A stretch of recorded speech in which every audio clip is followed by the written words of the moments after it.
You're listening to Keith Engle, the host of TGI Sports Talk on the National Streaming Sports Roku channel.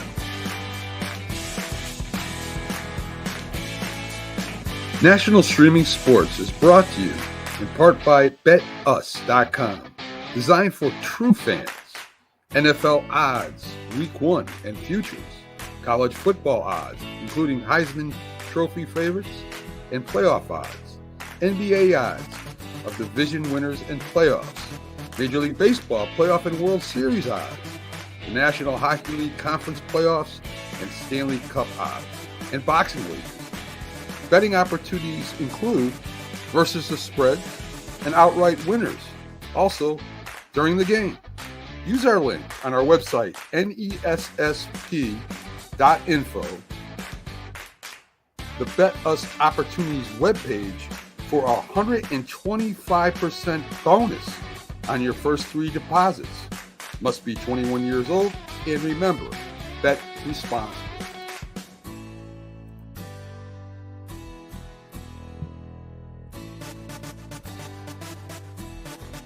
Coffee. Good morning, everybody. Keith Engle here for TGI Sports Talk Sunday Stream of Consciousness. How's everybody doing today? Welcome everybody watching this morning on our Facebook feed, our YouTube feed. We're also live on National Streaming Sports Roku channel. Please check that out. As you said, National Streaming Sports is brought to you in part by BetUs.com.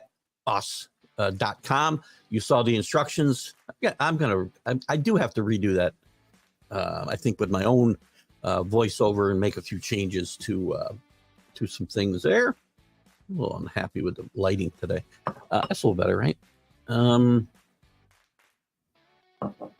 also, listen, I want to say thanks to some people that and groups that are very supportive of us.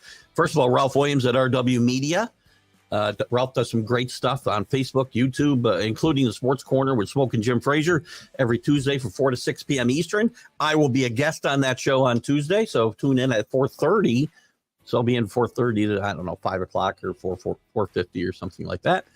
We'll talk some NFL. My thanks to some of the great groups, as I said, the Bottom Line Sports with Flo and the gang, the Sports Authorities with John Gonzalez, who often joins us here. Actually, Flo and Can sometimes join us from the Bottom Line Sports. Let's Talk Sports crew. Tanner's doing a great job over there. Again, we're not live on their platform anymore, but they're certainly kind enough to still share the show on the Facebook feed, so we appreciate that. Golf Buds, Sports of All Sorts, Ken Krause and his gang, and of course Greg Rawlings at America's Pastime, the love for baseball. So thanks to all of them. We're going to discuss some good mornings here. I want to say a quick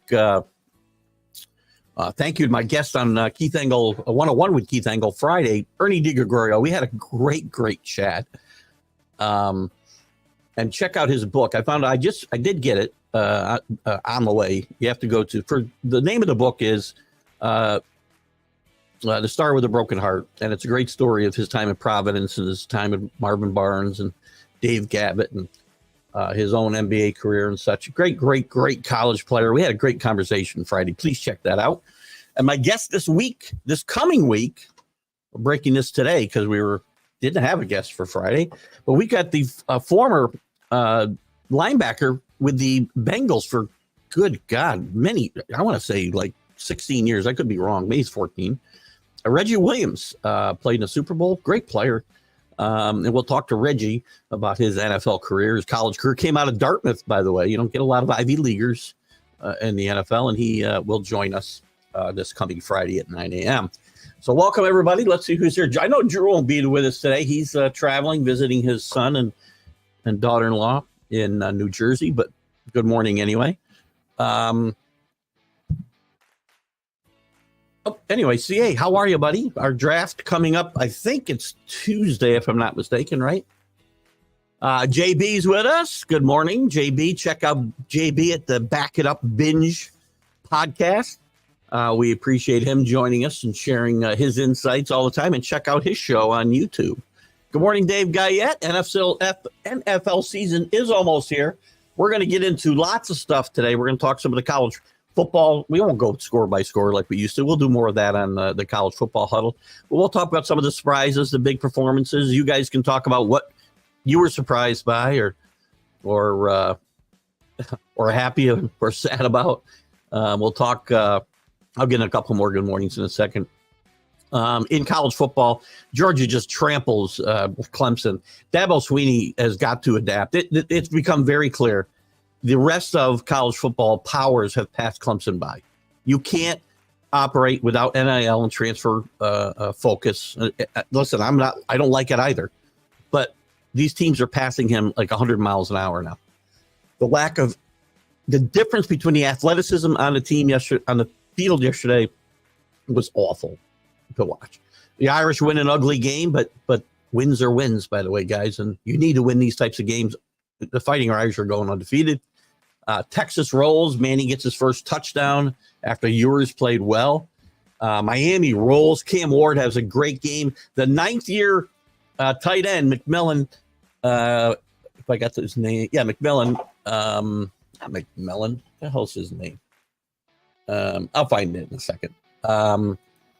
4 touchdowns yesterday, by the way, and he didn't break any bones. Great story yesterday on him on game day.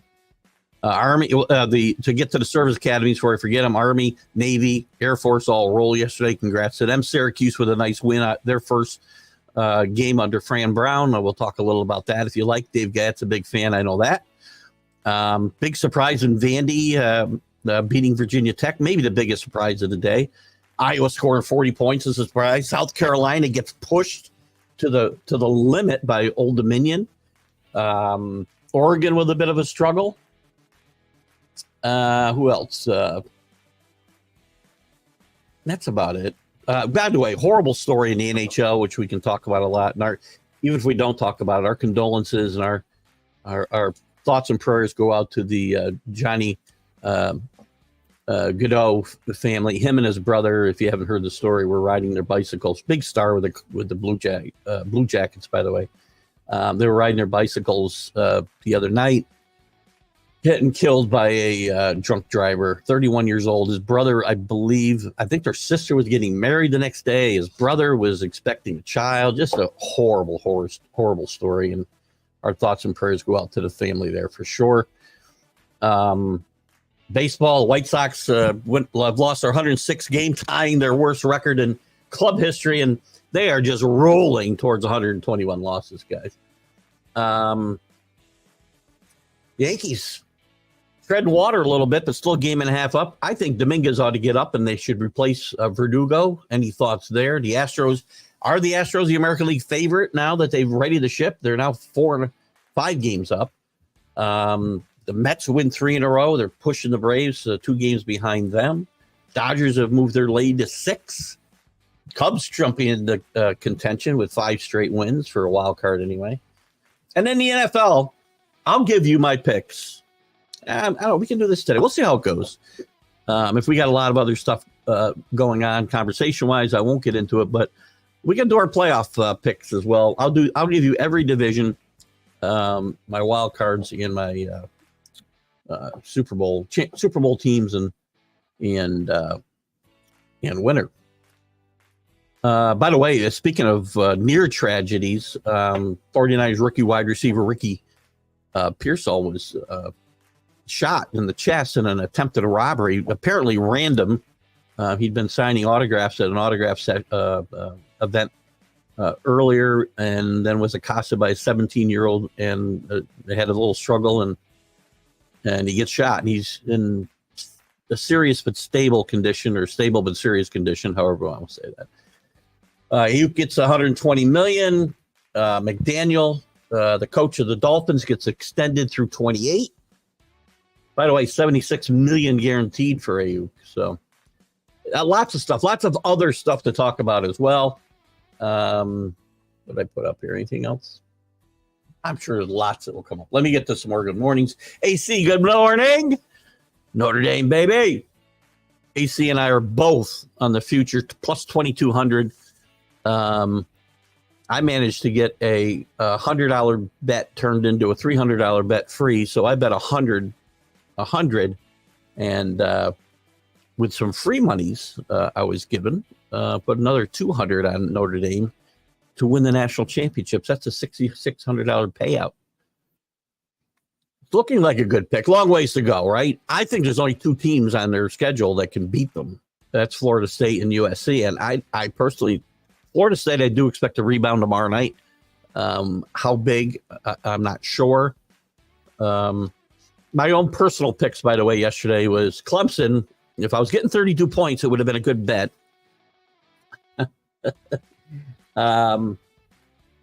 West Virginia, which got hammered, and then I bet Notre Dame last night. I had bet Stanford the night before, so we're what does that make me? 2-2? Yeah, 2-2. So anyway. No. Yeah, 2-2. My math's not so good. When do you plan on and she's not returning my calls, Pete. JB. Hawk to a girl. What, good grief. This is what we do, right? We get a Hawk Tui and they become an internet sensation and we invite them out to throw the first pitch. Who was that? The Mets, right? Good grief. CA doubtful CU gets 6 wins. I've got them for 4 and 8. The thing is, they got 2 of the best players in the country, by the way, but the rest of the talent around them is not good. There's one good wide receiver. I want to say Horn. But Shooter Sanders is a great college quarterback, at least. We'll see how that translates. A lot of people think it'll translate great on the next level. But I will tell you, the most underappreciated player in college football plays on Colorado. And we don't hear about him because of Dion and, maybe the nepotism that goes on. I don't know. Travis Hunter is one of the best players, and he should be the number 1 pick in the draft. This guy will play both ways in the NFL. I'm positive. And he is a great player. Horns up, played well, as you said. Notre Dame can't get better, unfortunately, than the 6th seed. We talked. In fact, we went back and forth. Kenny Gifford in the TGI Sports Talk chat. And you guys want to be in that chat, by the way, you're welcome to join. I know I haven't updated it with guys.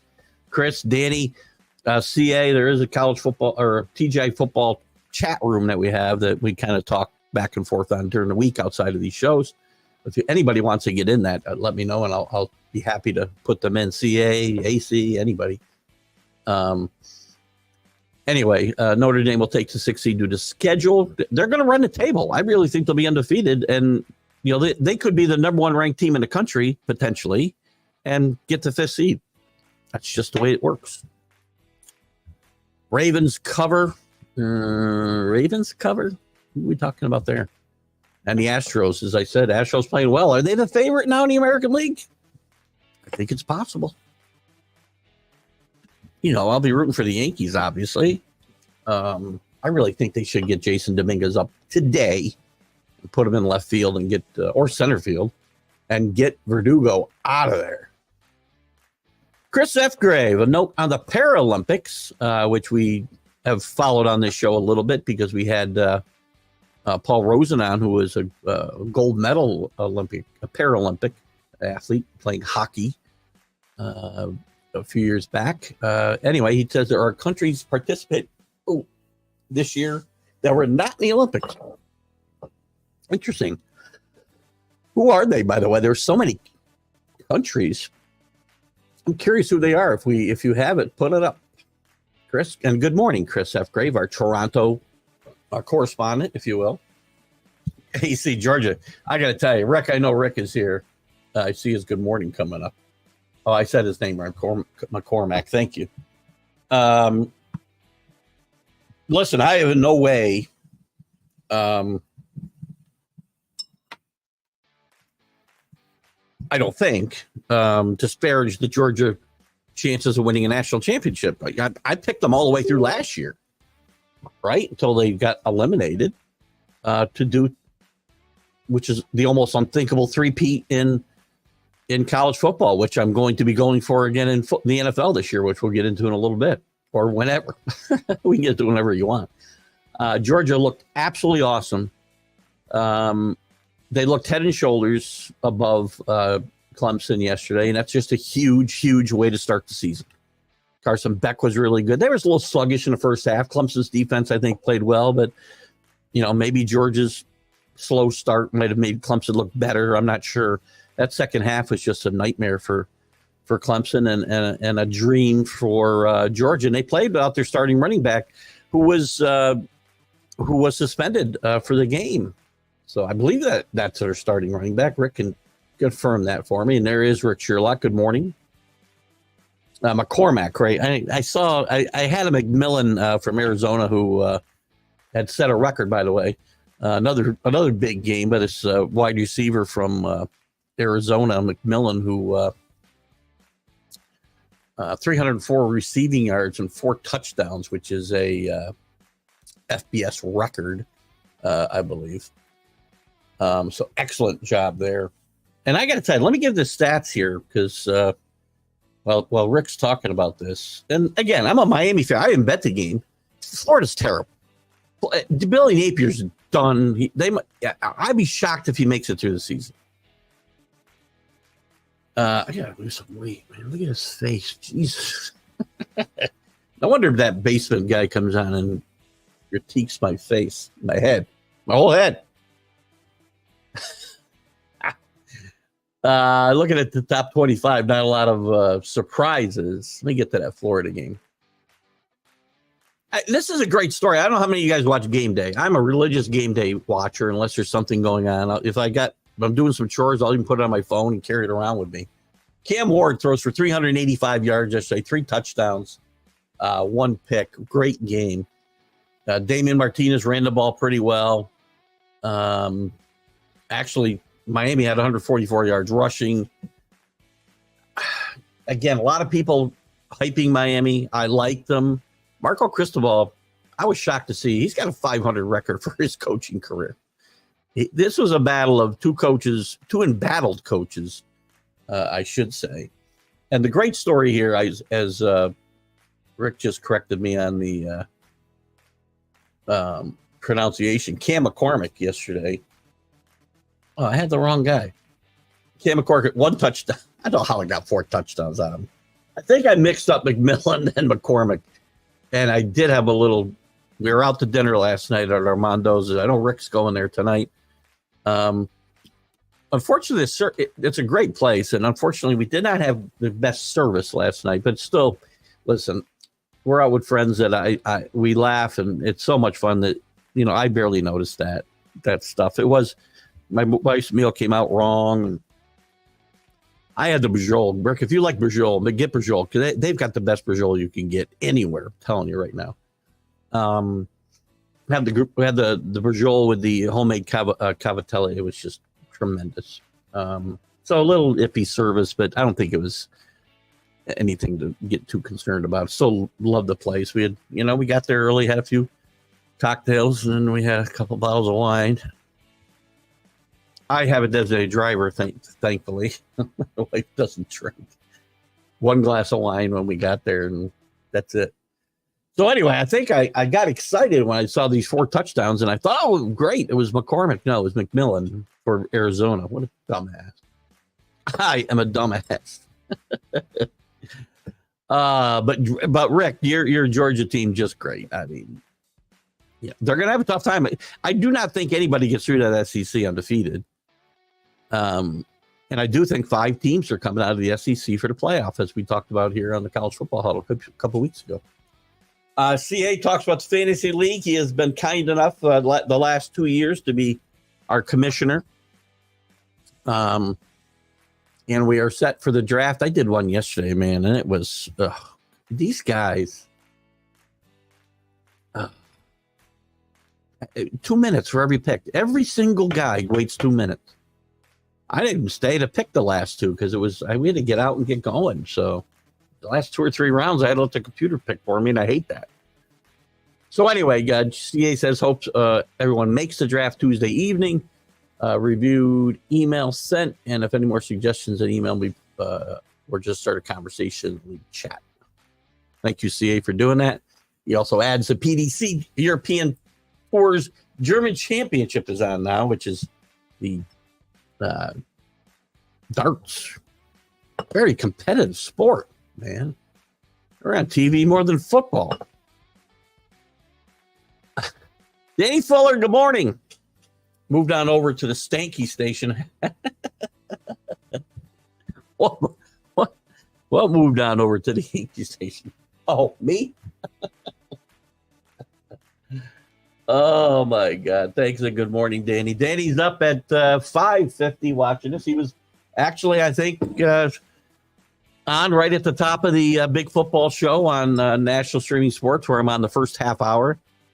Remember, besides the shows that I do, I try to share Wednesday nights, Friday mornings, Saturday mornings when I do my guest spots on those shows. I try to share to TGI Sports Talk as well. I know you guys have come in and contributed a lot to those shows, so thank you for that on behalf of them and me. Good morning, Danny. San Francisco, a dumpster fire in a state run by Democrats. Easy. Is Kenny not here? Oh, there he is. I see Kenny.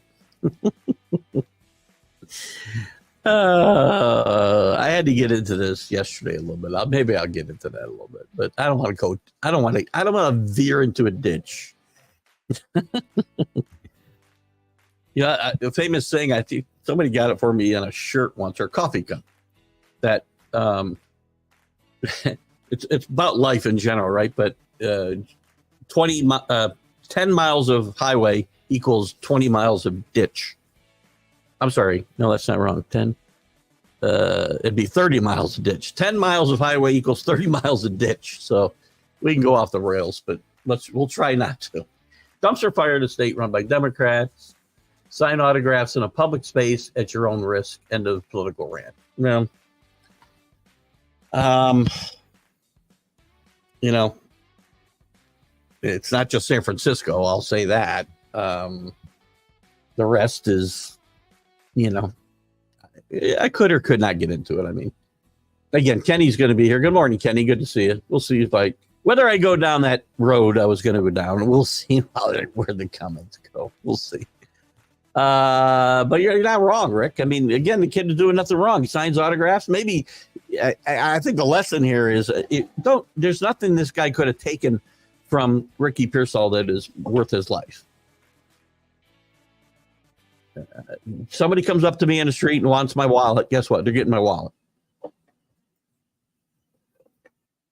But that shouldn't happen. I shouldn't have to be worried about that happening in this day and age. And we can't be defunding police departments and, XYZ.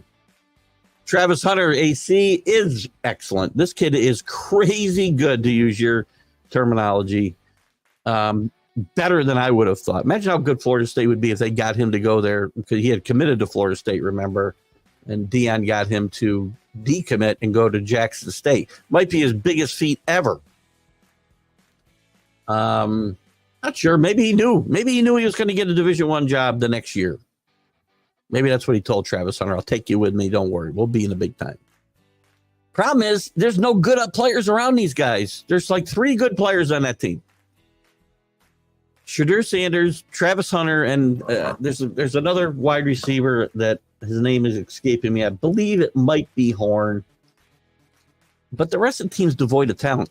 Deion's other kid, the defensive player, he's, to me, I don't like the way he plays the game.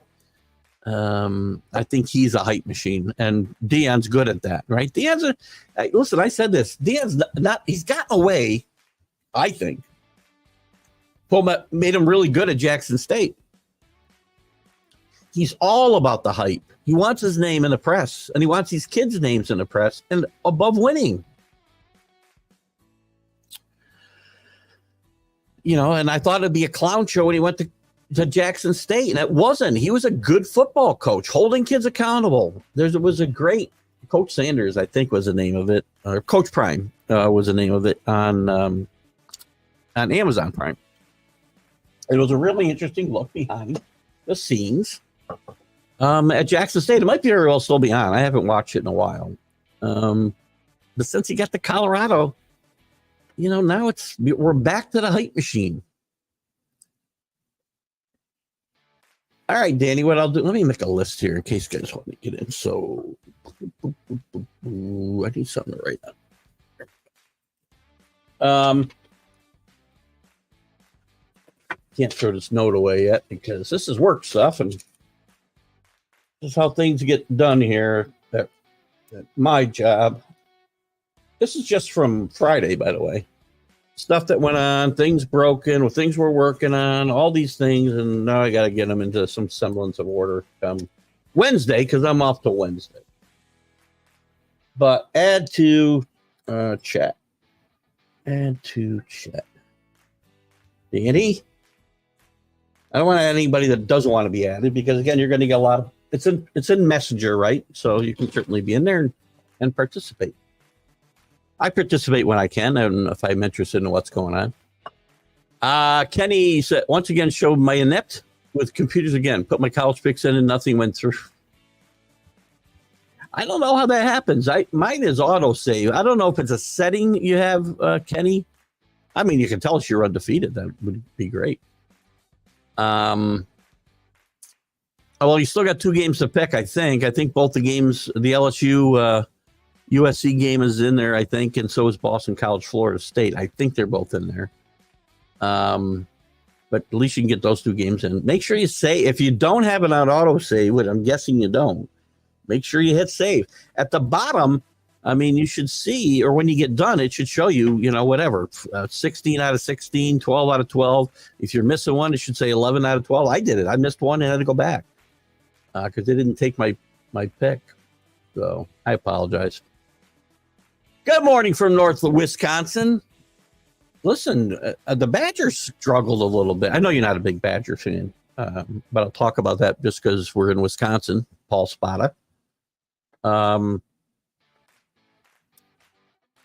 And Paul, you had mentioned messaging me on Messenger. You're certainly welcome to do that. And if you want to be in the TGI Sports chat room, you can certainly be in there. Things get a little crazy in there sometimes. Wisconsin struggled a little bit with Western Michigan the other night. That game, Western Michigan was ahead in the fourth quarter, I think, with 10 minutes. I want to say 10 minutes, maybe it was a little more than that to go. And Wisconsin had won that game by 2 touchdowns, but much closer than I'm sure Luke Fickell would have liked. Oregon, I know who you are a big fan of, struggled mightily with Idaho yesterday. Not a national power, winning by 10, but maybe just a good prime. We don't know, I don't go crazy betting this first week because we don't know what we don't know. I do like 2 more games. I will bet. I'm going to bet tonight. I don't know what I'm going to do tomorrow. Set minus 17. I think I can't remember the cigar box. I think it was minus 17. But we're going to take LSU tonight minus 4 because I like them a lot. Kenny, Georgia looked good against a lower class team. Well, listen, I'm not going to debate. I won't. Well, I can debate anything. I'll say this again. When we're talking about this, yesterday we got talking about the ACC as a whole. I mean, I wasn't overranking Clemson. I don't even have them winning the ACC, much less being a power. And I don't think anybody else is either. They weren't ranked in the top 10. And it's obvious, as I said earlier, not sure if you're with us, but, Dabo Swinney has got to adapt to today's college football scene. He's got to participate in NIL. He's got to participate in the transfer portal. You can't just say year after year, we don't bring any transfers in because our recruits are better, when it's obvious by the results on the field that's not true. I mean, Dabo still had 8-4, I think they were last year, which is not good. But even the year before, 10-2, they're not beating the teams like Georgia anymore. And not only they're not beating them, they are miles behind Georgia. And Georgia's got a lot of talent, played well. Carson Beck is going to be, a first-round pick next year. He's going to be a Heisman Trophy candidate. I'm telling you right here, right now, Travis Hunter should. He probably won't. He should win the Heisman Trophy. I shouldn't say that.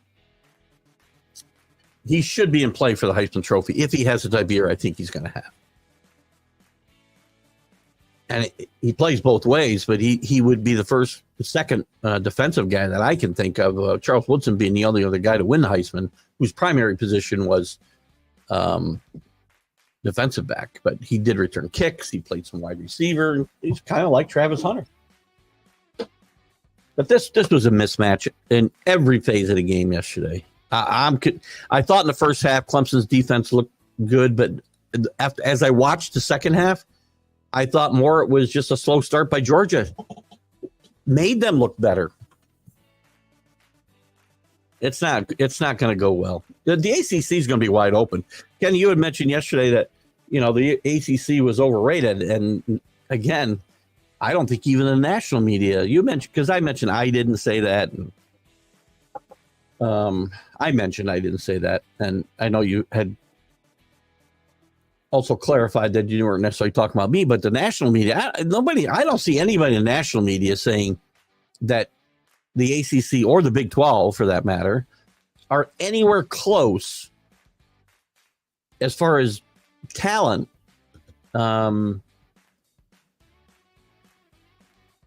And productivity to the SEC or the Big Ten.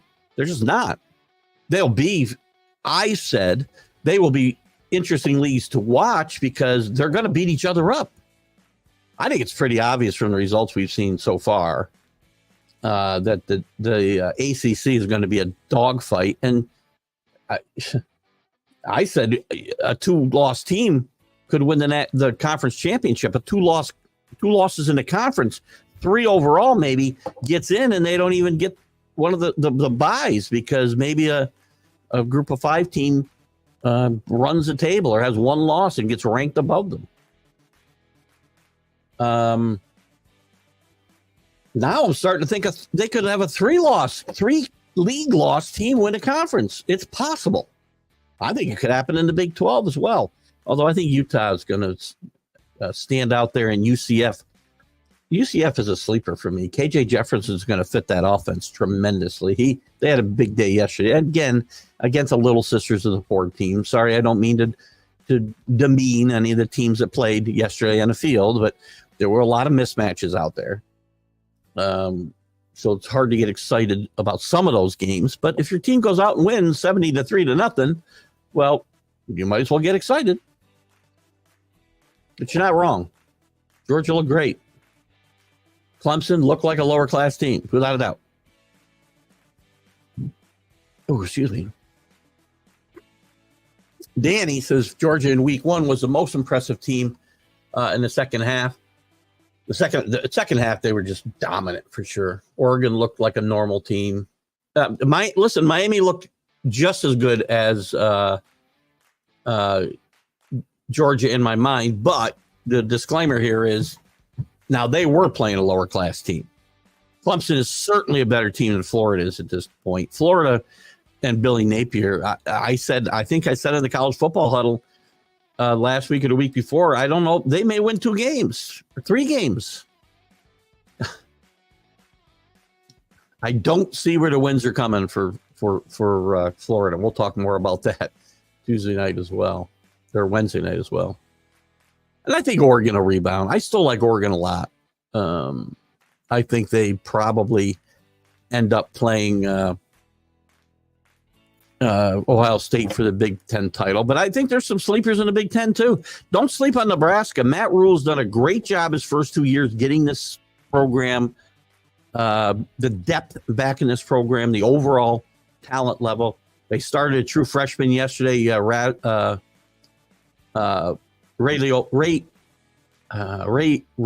I can't say his name now. I had this down early. Rayolia. Close enough. He played very well, and they won big. Again, it's not against a great team, but they're a team. There could be, if Oregon stumbles. Remember, no more divisions. If Oregon stumbles, then you could have a surprise team in that Big Ten championship still. And how about Florida? How about Iowa scored 40 points yesterday? I know who they were playing, but McNamara, who is battling almost. Talk was he was going to lose the job. He's the first Iowa quarterback. These aren't eye-popping numbers, right? 250 yards and 3 touchdowns, no picks. It's a good day, but the way the game's played today, it's not eye-popping. First time an Iowa quarterback's done that since 2021. That's 4 years ago, 3 years ago. Tells you how bad they've been.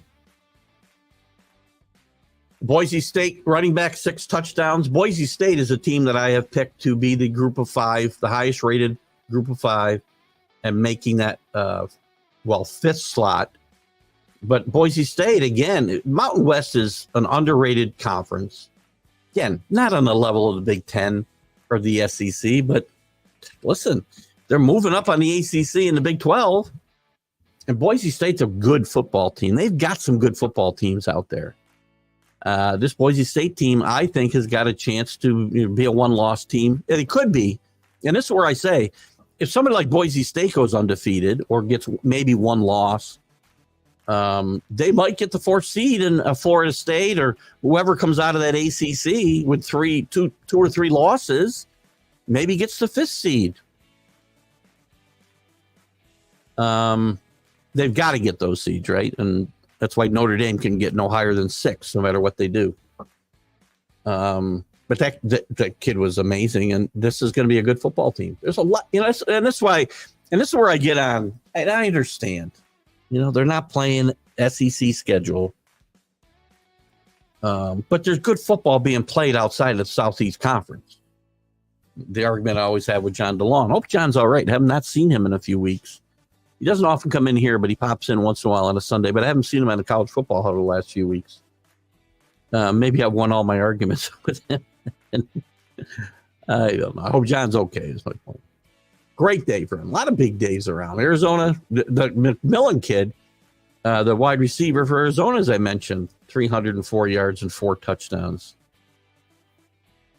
Good. The convict schedule comes up. So I want to know, as bad as Florida is, that's how bad the convict schedule is next 6-7 games. This team's going to lose. This team's going to lose 2 or 3 games, win 2 or 3 games. That's it. And we could say what we want here. I don't have any problem with convicts. I don't know if it's fair because we're judging. Here's the thing, and there was a time where the culture at Florida, year after year, and at Miami, because the comment got made yesterday in the chat. It was convicts against convicts in this Florida-Miami game, but I don't think it's fair. I mean, the culture at Miami 20 years ago, yeah, that was a culture of 20 years ago, 40 years ago, maybe even 20 years ago. But that's not the culture today. I mean, they had 1 arrest in the last 4 years that I can think of, which, again, maybe you should have none. But, I mean, Georgia's had arrests just here recently. I don't know about Notre Dame. I don't know about UCLA. I don't know about whatever. But I guarantee you, probably every single Division I school has had at least 1 arrest in the last couple of years. At least. And I only singled out Georgia, Rick, because that's the one I could think of. I'm not picking a fight with Kirby Smart right now. But I don't know. Is it fair to label them convicts when it's, those kids have graduated 20 years ago and 40 years ago? Or quitters, which we like, and not just, I know Rick has done it here a couple times, but other people do it as well. And those kids who quit are gone. So I'm not beating up the Florida State kids now because the kids before them quit. Now, at the same time, I don't have a problem with people saying they can say whatever they want. We have freedom of speech in this country, and I think you should be able to say what you want and not get canceled, which I run the risk of pretty much every time I go on the air. And Kenny, I don't know. I had to drop out of the chat yesterday, so I'm not sure how this turned out. Kenny had mentioned that he heard one of the announcers say convicts. And I said, I didn't hear it. I was watching the game up to that point, and had to get ready to head out. But I didn't hear it. Maybe I wasn't listening close enough. But my opinion would be that if he said it on the air, you know, the culture of this country today, he'd have been canceled by halftime because he would have offended people. You know, I don't care. I mean, I say it might be unfair. I'm not going to tell you that, you know, it's offensive. Unfair and offensive is two different things, because you can say what you want. I'm also entitled to an opinion to say I don't think it's fair because, you know, those are different set of kids. And by the way, you know, people talk about, I've listened to this for like 4 years now with Miami.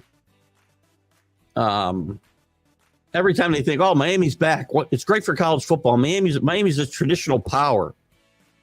Well, Miami really only had, you know, a 20-year stretch of dominance. This isn't Alabama. This isn't Oklahoma. Yes, I commented or complimented your Oklahoma team, Alan. This isn't even Penn State or Ohio State or Michigan with this tremendous decades after decades after decades excellence and national champion. They won a lot of national championships, but this was a team that was really a power for a 20-year span from around 1982 or 3 to 2003 or 4. That's it. I've played for a national championship in 20 years plus. Now they won a lot of national championships and won a lot of games in those 20 years. But people talk about them like they've been like they're Alabama or were Alabama. It's great to see them back. Well, it's a great listen. I follow the program because of through marriage. But you know, it's a program that really, again, very short, relatively short when you think about it, period of dominance. I left Nebraska out of that. I left USC out of that. I left a lot of teams. Manning had a lot of his grandfather in him. Just waiting in the background, I think is what he means here. Listen, I like Arch Manning. He showed a lot of class in this situation. I mean, I don't know what his expectations were going to Florida. I mean, they had Cam Ewers, and we pretty much knew Cam Ewers would be the quarterback until Cam Ewers left. Now, Arch might be surprised that Cam didn't go pro last year. But given last year's quarterback class, he's probably better off coming out this year because I don't think this year's will be as strong. We'll see. These are all, you know, subjective things. I like the kid. I think he's shown a lot of patience. He's going to be a player when he gets on the field. That may not be till next year without an injury to Cam Ewers, and I'm certainly not going to root for injuries because that's not something I do. I'm not saying anybody here does. Just something I will never do. But when he gets his chance, he's going to shine. And then it's a matter of how long he'll shine for in college before he goes on to the next level. That's just me. Tucker back soon in Houston. Yes. Here's the thing: the Astros have played well with Verlander just getting back in the groove. Tucker has been out a lot. One of the underrated players in the American League, by the way, Kyle Tucker. I like him a lot. Again, this team could be the favorite in the American League. And it's a team the Yankees have failed to get past in the playoffs more than once. A few cocktails still today if you seriously have the Giants winning 7 games, let alone a wild card. No, I haven't had any yet. I do have listen, part of that was for, and I'm going to leave them. I'm going to leave those my picks. I'm not going to have different picks for different shows, right? That'll be my picks here too. But part of that was, just stir the pot a little bit. The group we have there. I knew Pags. I seriously have doubts about the Eagles. That part is 100% true. And I could have probably gone someplace else for that last wild card. I did want to have a sleeper. The Bears would have been enough as a sleeper, but I got to poke Pegs a little bit. And I just think the Eagles, I seriously think the Eagles will struggle, because I don't think you can just forget about the last 6 or 7 games they played and how disorganized they were, how no leadership was shown, and there was a divided football team. The head coach barely survived that fall.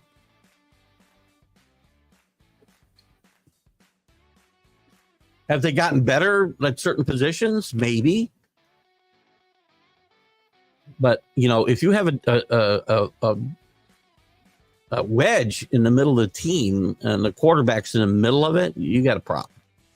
And I'm not convinced that's over until I see them. I don't even know if I'm going to be convinced if they go out and play great the first 4 games, because remember how good they were the first 10 games last year. And then something happened. And I don't think that just goes away. So the part of me picking the Giants, part of that was to, be provocative and, create some conversation like this.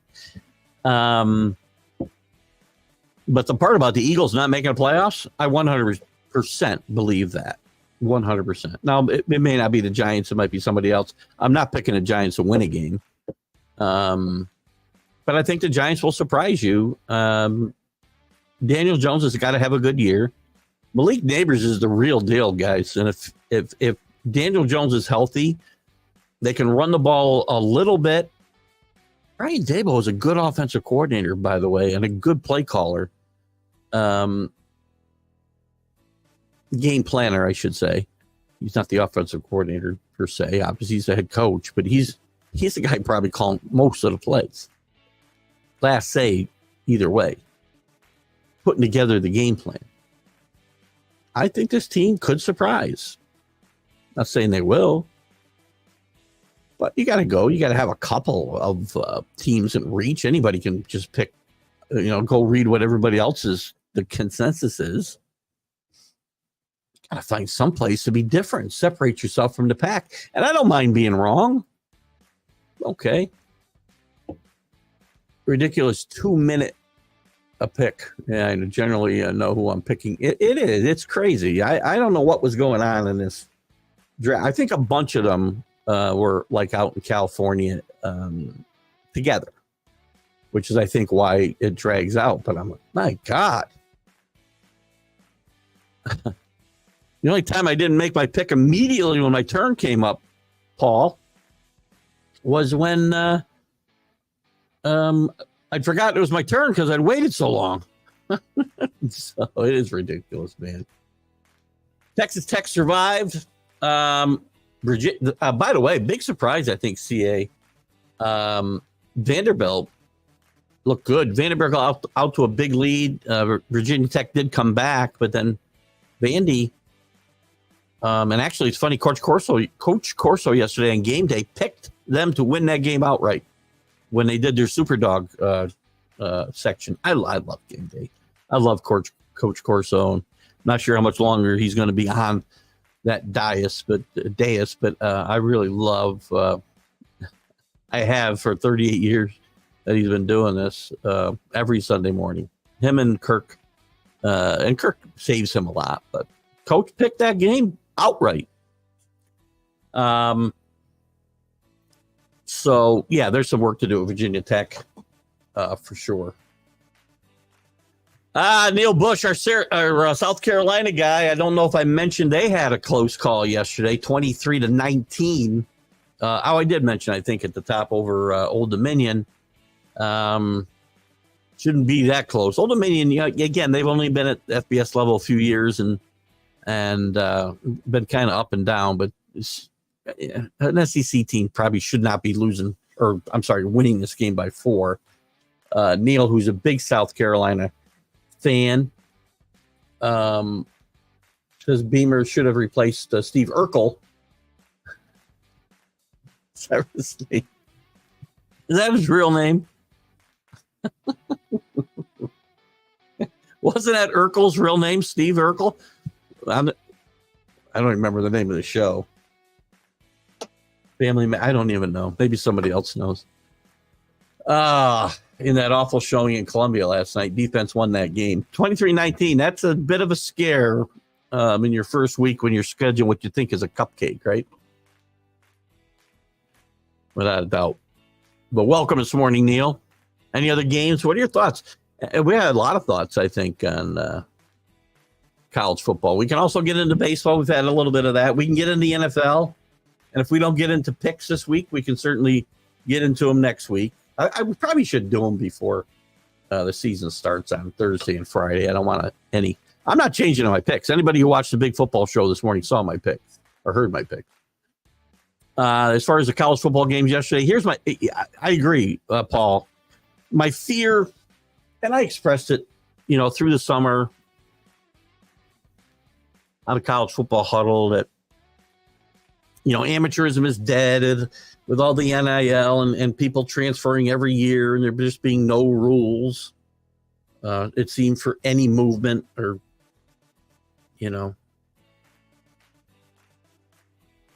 no allegiance to schools. Schools don't have allegiance to the kids either. I've tried to get my head around this, right?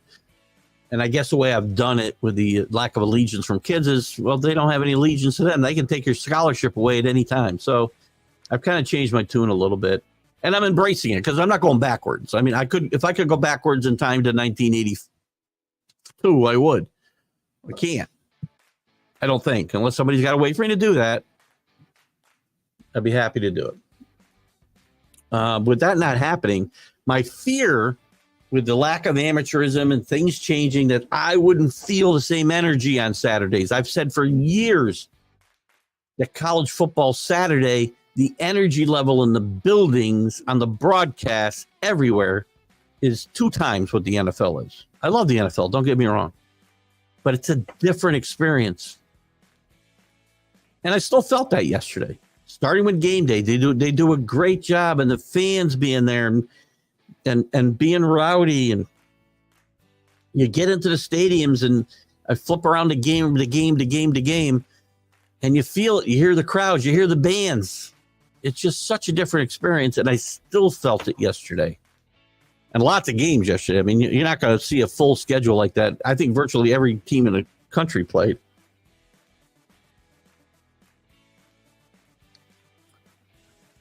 Well, I'm just not a big fan for Deion. I mean, again, here's the thing.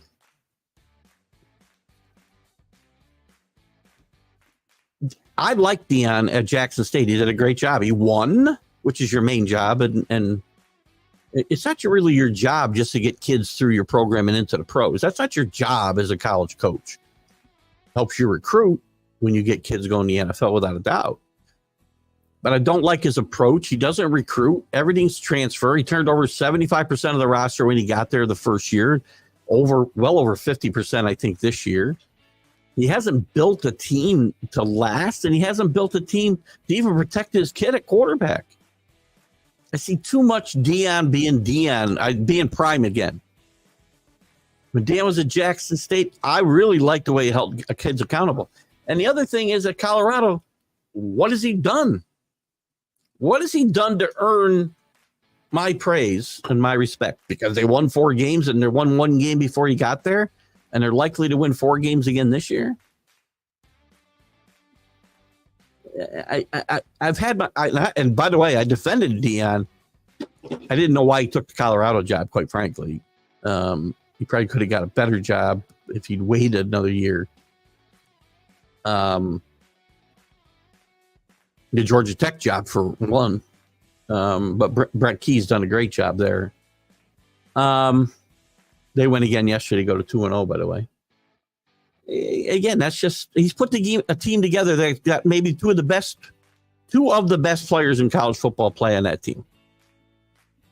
and Shedeur Sanders, his son, and Travis Hunter, who I think is the best player in the country. But he's done nothing in 2 years to develop the talent around them. Offensive line is still putrid. They don't run the ball. He hasn't picked good coordinators and good coaches. I mean, all of that are negatives for Deion. And the record, he's 4-8 last year. Started 3-0. And the hype was just through the roof. And he played into it. God bless him. That's who Deion is. Well, that's who Prime is. There's two different people there, right? There's Deion and there's Prime. I told people here, you got to separate the two. And maybe I'm breaking my own rule, right? Maybe I'm mixing them up, Paul. But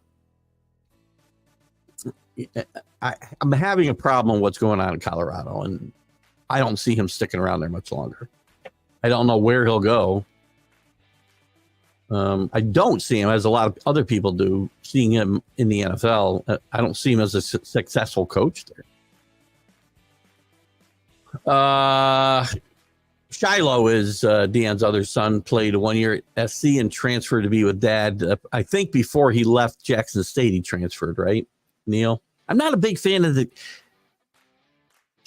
kid makes some questionable hits, and listen, I know football is a violent game, and I talk about it all the time. You can't legislate violence out of there, but I'm not a big fan of the way he plays the game sometimes. And he may be a better player than I think, but the problem is guys who play and get that reputation, you lose sight of the rest of the good stuff they bring to the table.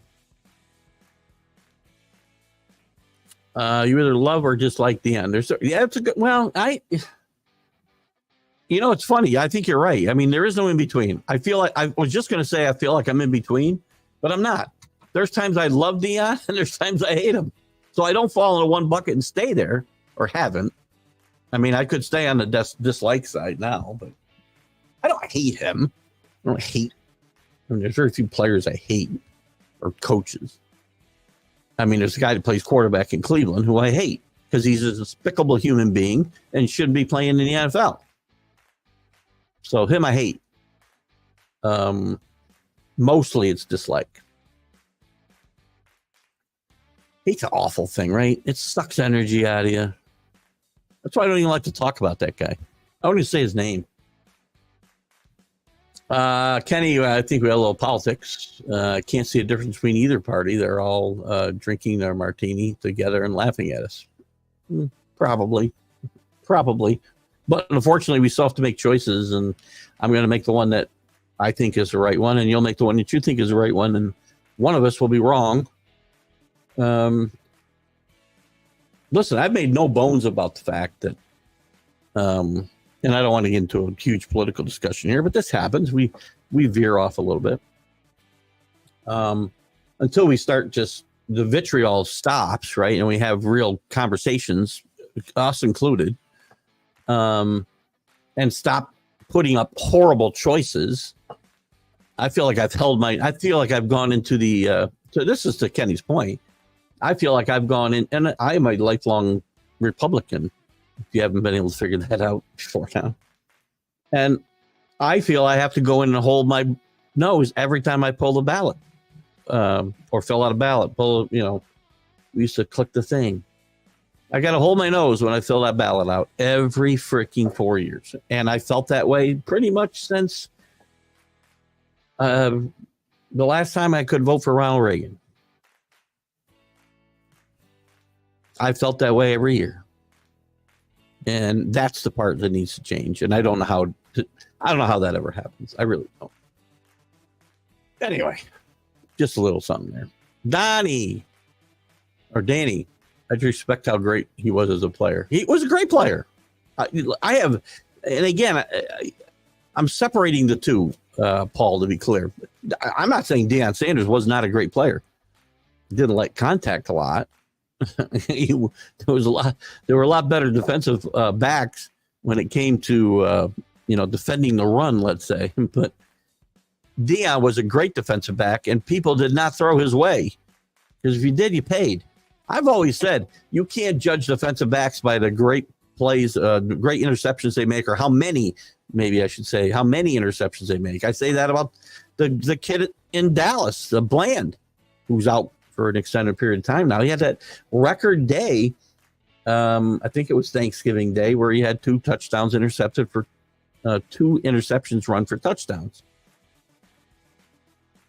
And he had a big number for the year. And my comments were always great for him.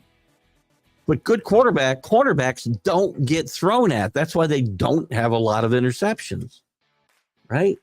You're never going to see Ty Law with 12 interceptions. Is that autosave? I don't know, Kenny. I wish I had more IT experience to help you. Danny, your picks didn't go through either, Danny? Let me take a look at that. Let me just bring this up real quick since we're talking about it. Why don't that go to my favorites? This would be a lot easier. This would stay in my... I got to go into here. I need on my desktop. All right, let's take a quick look. See if I see something. I wish I could put your picks in for you. Unfortunately, why am I logged out? Are you freaking kidding me? I don't think I can even log in because maybe I do have it saved. Hold on, maybe I'm right. Oh, see? I wondered why I couldn't get in the other day on my file. I'm going to have to check this out. I don't know what's going on. They're not letting me log in. I'll have to look at it later. They're disappointed with Wisconsin, yeah. West Virginia moved the ball a lot up and down the field. And I thought, and maybe still, I think Luke Fickell's, I think, a really good coach. And I think nobody's necessarily happy with the first couple of years there. And I think this team is going to get better as the season goes on. They could be a sleeper in the Big Ten.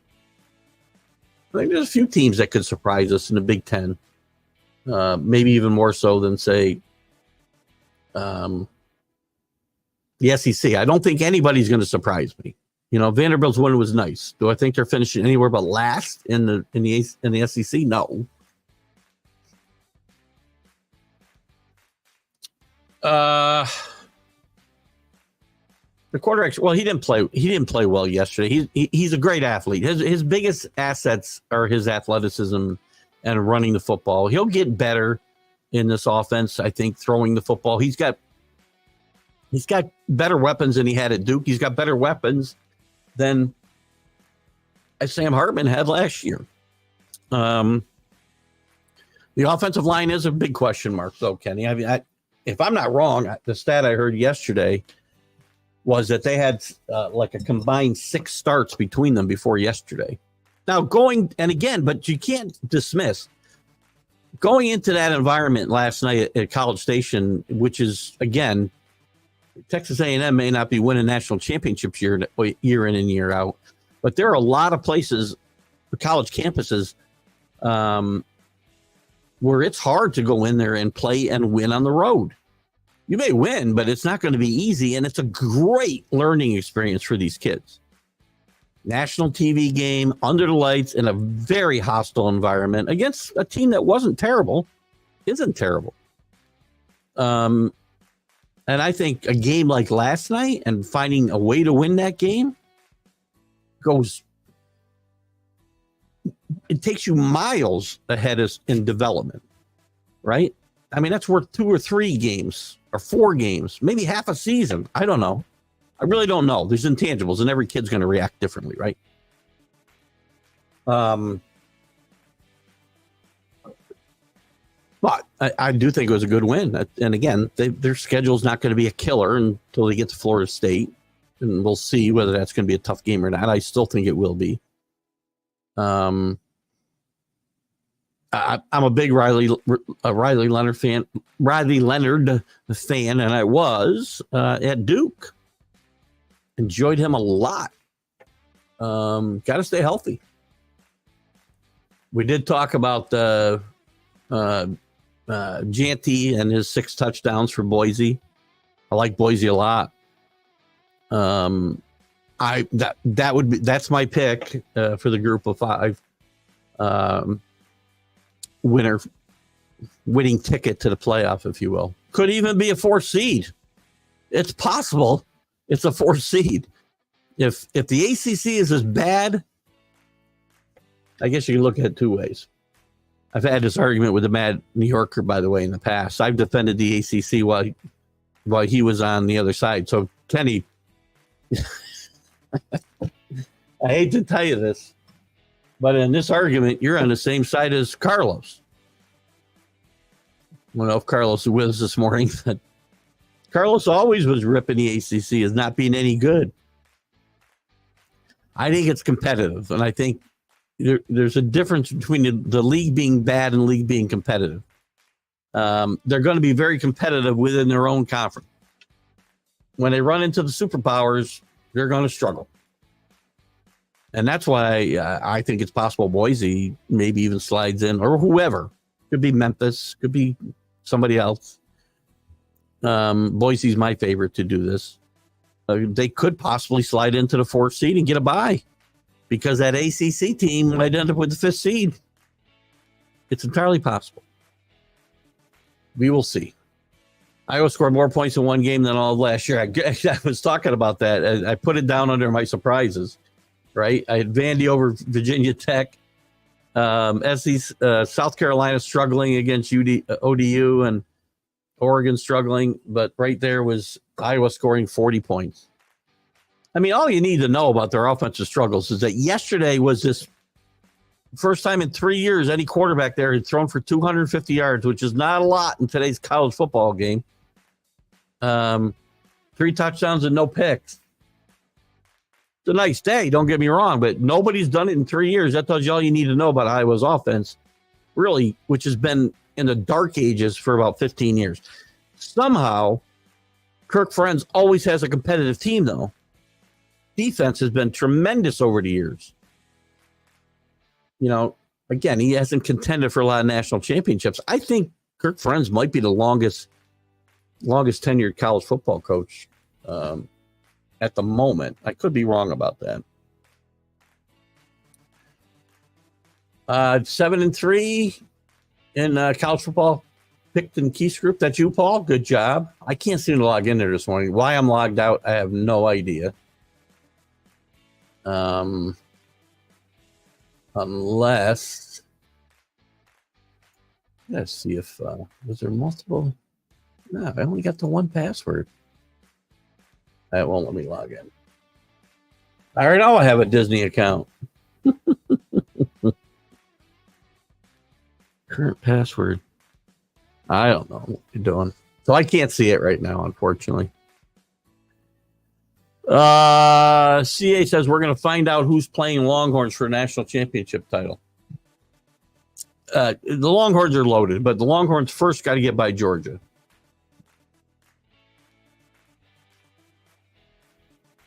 In the SEC. I think those buys are huge, by the way. It's the difference between winning what? So 8 goes to 4. Actually, 8 goes to 8, which goes to 4, which goes to 2. So anybody who doesn't get a bye has got to play 3 games. The 2 teams that get buys only have to play 2 games. And that could be a difference maker, right? And Kenny brought this up, I think, Wednesday night, that the system is unfair in the fact that Notre Dame could be number 1 and get the 5th seed or lower. I don't know why it would be lower if they're undefeated, but so Kenny made a great point last night when I was talking about if they won, or yesterday at some point, if they won last night, I thought they'd run the table. He mentioned, if they go 10-2 and you get in it, it'll be the same thing, and he's absolutely right. A little bit of a flaw in the system.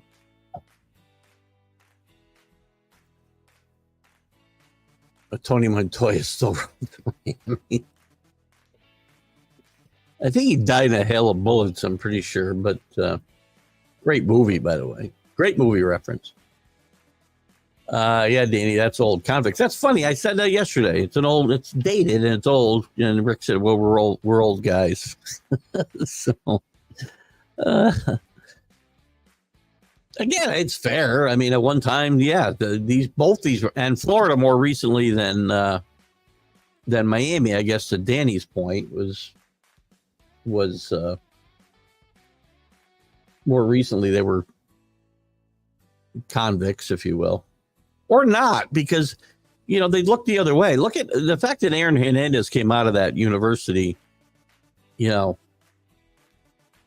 fact my team took him. I mean, I don't know if they did a fact check on this or background check on him or not, but one of the Florida fans posted in a Florida or SEC group or Florida group last night that he feels they're just paying for the sins. The program is now forced to pay for the sins of Aaron Hernandez for the rest of their lives. It was 1988 when we had Catholics versus convicts. Add that to your convict timeline. Well, that's why I said it was in the 80s. By the way, I will say this. So again, you're entitled to say whatever you want. There was, and I think it was a 30 for 30 about this, or some kind of, maybe it was on E60. I don't know, on ESPN. They had a great, or maybe it was just part of the, it might have been part of the 30 for 30. I'm not sure. By the way, great two-parter in the 30 for 30 series. Whether you love them or not, whether you like them or you hate them, it's a really good watch about the program back in the 80s. I think right up to 2000. But that Catholic versus convicts were just a couple of kids at Notre Dame who started putting it on a T-shirt. And they made themselves tons of money. The school was pissed. They didn't want them saying that, but that really started. That really started the Catholic, the convict part of this. I think really took place at that point, Mark. So very good point. Very good point. I'm sure they're still floating out there, those T-shirts. What about tech? Did I say Florida? Did I say Florida about something? What did I say? Did I say? I don't know what. I'm confused. I don't know if I said something or you did. I don't remember. Yeah, I'm not sure what that was about. Pags was wearing green. Brave or crazy? Oh, in Brazil, right? What was that all about? The gang color or something like that? And wasn't there some debate that these two teams weren't going to wear any green playing in the game Thursday? If you're not following what I'm talking about, the NFL has a game Friday in Brazil, the Eagles and the Packers, and there's been a lot of controversy about the NFL sending two teams whose primary colors are green to Brazil, where I think that's one of the big gang, maybe the gang colors. And Pags, Jamie Pags, who's big on national streaming sports, has a weekday show with Bo, who was in here with us Wednesday night in the football huddle. He's there, and he got there yesterday, I guess, and he'll be there right through, I think, till Saturday or maybe even Sunday in Brazil. So good for him. He Pags us, he's really sold his brand as a Philly sports guy, and he's makes his way to a lot of these places, and no matter where they travel to, he finds his way to these Eagle games. Neil says, I sure hope you're right about the Eagles.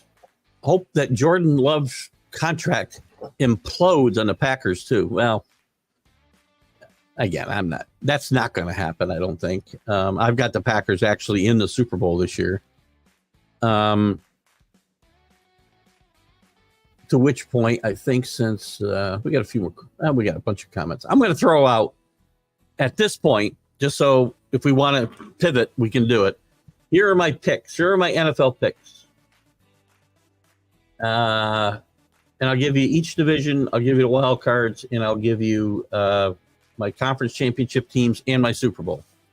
AFC East, Jets. North, Bengals. South, Texans.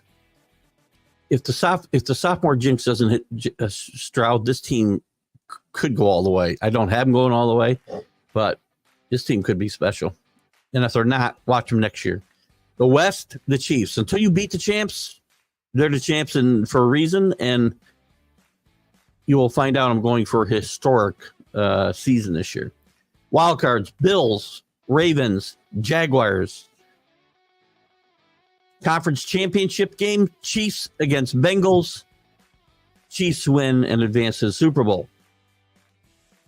Talk amongst yourselves. We'll get to those comments as we go through if you guys decide to bring this up, and that gives me more groups to share it to, the show to.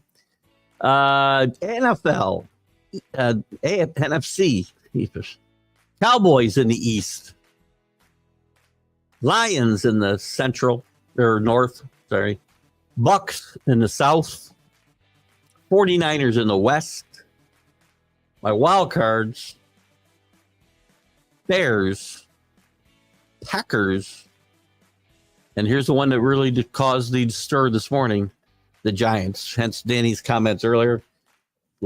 I'm not changing my pick here. I could have thrown any number of teams in here. This pick was really made to illustrate my point about the Eagles, and I think the Eagles are still a mess. That stuff that went on for the last 7 regular season games and the playoff game doesn't go away without a significant amount of people leaving the building, and I don't know that the right people did. So I have my doubts. So I take a flyer on the Giants. So I've really got 2 flyers in the NFC. I don't think I'm going too far out on a limb in the AFC myself. The Bears, again, I like what I've seen on Hard Knocks. I think the head coach has now had some time to adapt and grow in his position, and I think that's important. Same thing I talk about with Marcus Freeman at Notre Dame. The division is going to be very tough. I think Caleb Williams is the real deal, and he will limit the mistakes and allow this team to stay in the games. I think their defense is going to be pretty good, and they've improved at wide receiver, bringing in Keenan Allen and Roma Adunez with their second first-round draft pick. I like this team a lot. Could come down to how well they can run the football. And then the Giants, listen, Daniel Jones has got to prove that he's worth $40 million quarterback, although that might be a deal today. So, and if he fails, he won't be the quarterback next year, and the Giants are going to blow it up and go. I think they'll have a committee at running back. Devin Singletary has been a productive NFL quarterback, running back. Did I say quarterback before? I think they'll have multiple running backs led by Devin Singletary, who's had a productive NFL career. When you look at his numbers, they're not that far off of where the Saquon Barkley's are. Does he have that type of explosiveness? No, he doesn't, but he's a solid NFL back. It's going to come down to Daniel Jones. Neighbors is a unique talent. If he can get the football to him and the offensive line can protect Daniel Jones, the defense is good enough this team can win 9 games. Then maybe sneak in with the last wild card. That's my thing. Again, part of that was to be a little provocative because I was trying to not just have the Eagles not in the playoffs, but I wanted to poke pegs a little bit more. Did you hear about the 40? Yes, we talked about this earlier on. Ricky Pearsall, the first-round draft pick of the 49ers, wide receiver, was at an autograph show and was accosted by a 17-year-old in what appeared to be, he wasn't targeted, but it was a random robbery, and he fought back and ended up getting himself shot. So AC talks about how in liberal San Francisco, because liberals keep letting dangerous criminals run the street. Well, can't argue that. I mean, we don't even keep them overnight here in New York. So again, we don't know that. I don't know this 17-year-old has ever been in trouble before, but again, this is where the problem comes in, is when you have people that are dangerous and they get put right back out on the street. If it's their first time, there's not much of a way you're going to stop that.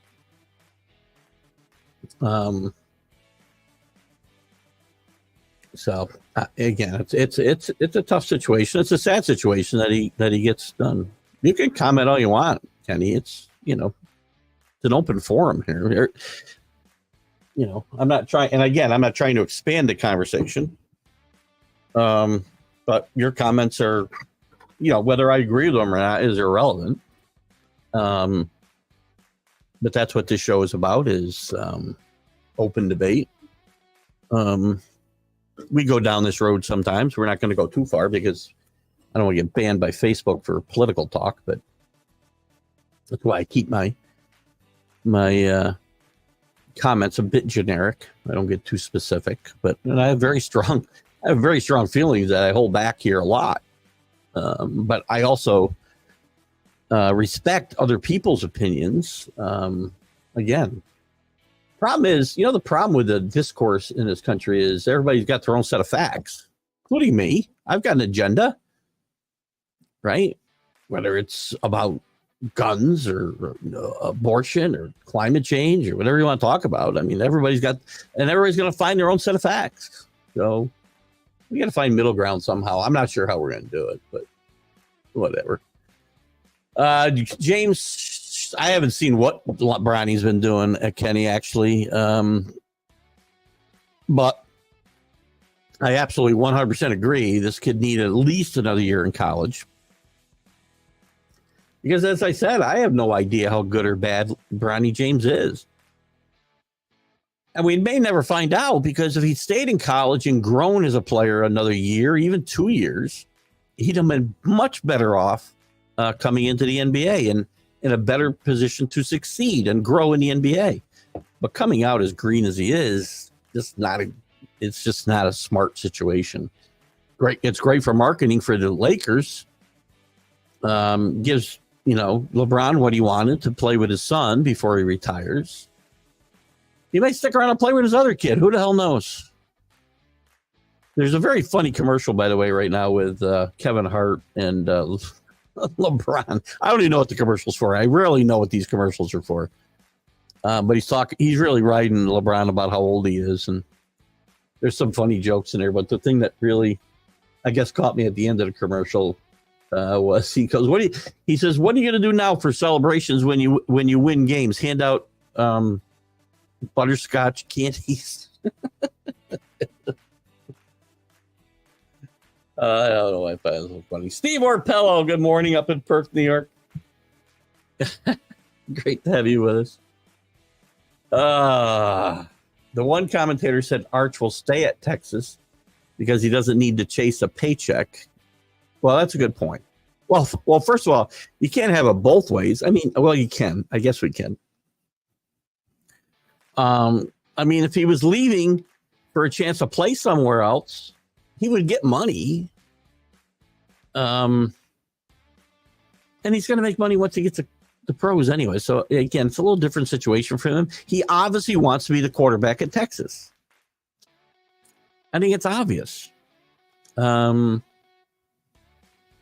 Whether that's, again, I didn't hear the commentator said this, and I don't doubt that he did, because it's a reality. A lot of these kids don't need to chase a paycheck. But a lot of kids hit the transfer portal just to get a paycheck. That's part of the problem. And again, I'm trying to embrace the new realities. Have they ruined the game? I don't know. I know my initial responses to this were definitely they ruined the game. Is the game going to be different? For sure. At least building teams is going to be different, right? And keeping rosters together is going to be different. I'm hoping the game itself won't change that much. I hope. I hope it's like yesterday. Again, Saturday got here, the first Saturday, real Saturday of college football, full slate of games, jumping around, watching different games, listening to the band, seeing the excitement in the stadiums, the game day excitement. That is not an experience you get in the NFL, and you never will. So for 1 week, I can handle this. I said all along, I've got to embrace what's here, or go away. And I said I'd be okay. I said I'd be okay if we got to Saturday and I had the same feeling, and so far I do. So I'm happy about that. Just taking a peek at who else is coming up here. That's not commenting, maybe commenting. John Gonzalez has been watching. Maybe it'll be a comment from John. John from the Sports Authorities. We say John joins us quite often. Earl Stye. I can't say your name, Earl. Sorry about that. But you guys can always feel free to comment, too. They're the guys I can see. I know, I'm not sure why, but I don't see everybody that's out there, right? I know Rick sometimes will say, oh, Johnny Dova's here, or Louie's here, or Tim Ock's here. That's all the perf lights, by the way. And I'm sure there's other people that are watching, and I never see them if they don't comment. These people I can see because they had a like or whatever. Tony Bruin has been watching with us. Tony Bruin, former great Syracuse player. Tony, if you're out there, enjoy. Tony was a guest on 101 with Keith Engle a couple of years ago. Welcome, Tony. Good to have you with us for sure. Always. Let's see. Yay. We did appreciate ESPN3 making available separately the marching bands of some games. But overall, the only sports media worth watching is Saturday Mornings with Lee and a couple of the rest. I listen. There's even days that I like Pat McAfee, who is mostly a buffoon, but the way he plays the crowd is a lot of fun for me most of the time. And I thought Nick Saban was pretty good in his first go around. I've always liked Desmond, and Kirk Herbstreit is one of my favorite commentators, and he does a great job of helping and covering for Lee sometimes, Lee Corso, when he's having a bad morning. Remember, he's 89 years old, had some health issues the last few years. He's done very well. I'm tied for first in a pick 'em good.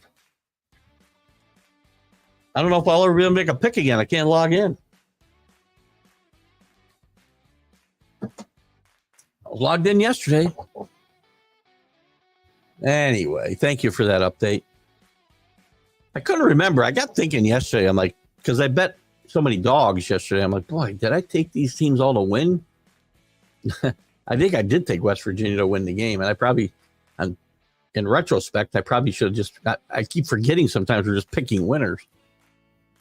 Welshman Nick Kenny is making a run in Germany. He gets over the line against Ricardo Petrachenko. He'll be in the biggest match of his life. There's our update from Germany and the world of professional darts. He's 8-2. Nice. That's not a bad day.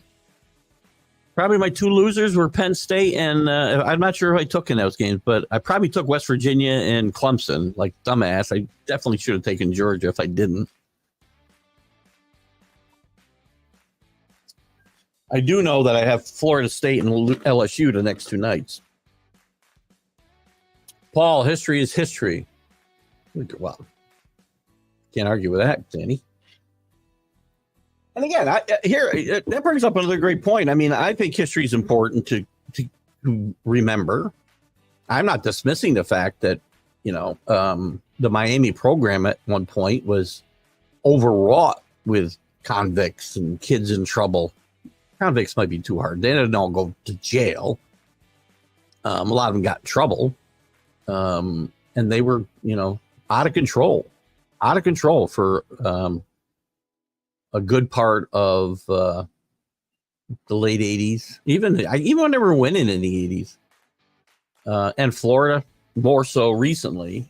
The Urban Meyer versions of Florida had their issues, not just Aaron Hernandez either, but others. And you can't forget history, whether it's, tearing down statues or ignoring, certain aspects of the sports world or the world in general. You can't ignore them. When you ignore them, what's the old axiom that, when those that ignore history are condemned to repeat it. So good and bad, you can't whitewash the bad stuff that happened in any sporting program. I never try to, right? When I talk about the steroid era and Pete Rose gambling on baseball, I'm not trying to say they belong in a Hall of Fame to whitewash the bad things they've done. I want to exploit the bad things that they've done. I want people to know exactly what these guys did. In some cases to enhance their Hall of Fame chances, and also in other cases what hindered them from getting in. Barry Bonds would have been a first ballot Hall of Famer before he ever once used whatever he used. The Hernandez documentary coming up this month looks crazy good. It's actually a docu-movie, so it's going to be a movie on FX, similar to, if you remember, they did it on OJ. I think they do this every year. They have a legal story, per se, with, national appeal, that they tell the story in 8 parts or whatever. They've done a good job. The OJ one was really good a few years back. They did some other ones that were good as well. And I'm kind of looking forward to this. We'll see how it goes. Not a documentary per se, but a docu-movie. So I'm sure there'll be some things in there that are they're taking some poetic license with. Paul Antonelli out in Amsterdam, New York. Good morning, Paul. Great performance by Cam Ward yesterday. He ran the ball well early in the game. My wife we were watching the game, and she said, the commentator said, "Oh, they're going to throw the ball a lot today," and they didn't throw the ball like the first 10 plays. Cam Ward ran for about 40 yards in those first couple series. But they look great. But I've seen this before. Here's the problem: as a Canes fan, I've seen this movie before. And then they go out and they lose to, Mississippi Valley State or somebody. So this is a better team, though. Cam Ward is probably the best quarterback they've had in quite some time. The running back, I think, is really good. Fernandez, I believe. His name is, a 64-year-old brain sometimes doesn't bring back the names as quickly as I want him to. But Paul says he was at Cane Fest 3 weeks ago and was impressed with Ward at practice. Paul's son goes to the University of Miami, and it's a serious academic school. Without a doubt, my stepson did his undergraduate work at the University of Miami, got his degree. He's a chemist. He's a doctor now because he went on to get his doctorate at North Carolina, Chapel Hill. But he did his undergrad work at University of Miami. His mom became a fan to stay close to her son, and I became a fan when I met my wife. So that's how my allegiance came to the Hurricanes. It's funny. I guarantee you that every single this is how funny things turn, right? We talk about the convicts, we talk about the program and what it turned into in the 80s and even later on. But I guarantee you, every single person in 1982, I want to say the championship game between Nebraska, maybe it was 83, championship game between Nebraska and the Hurricanes, where Nebraska was a 14.5-point favorite. They had great players on that team, Turner Ward and Turner Gill, and Irving Fryer was a tremendous player on that team. And I guarantee everybody's rooting for Miami. A couple years later, after that was their first national championship, and then after they win one or two, everybody hates them. We hate winners. Now, sometimes there's good reason because maybe the program is overwrought with bad acts, which I don't like. But sometimes they just win, and that's why we don't like them. It's a weird dynamic in this country with sports, for sure.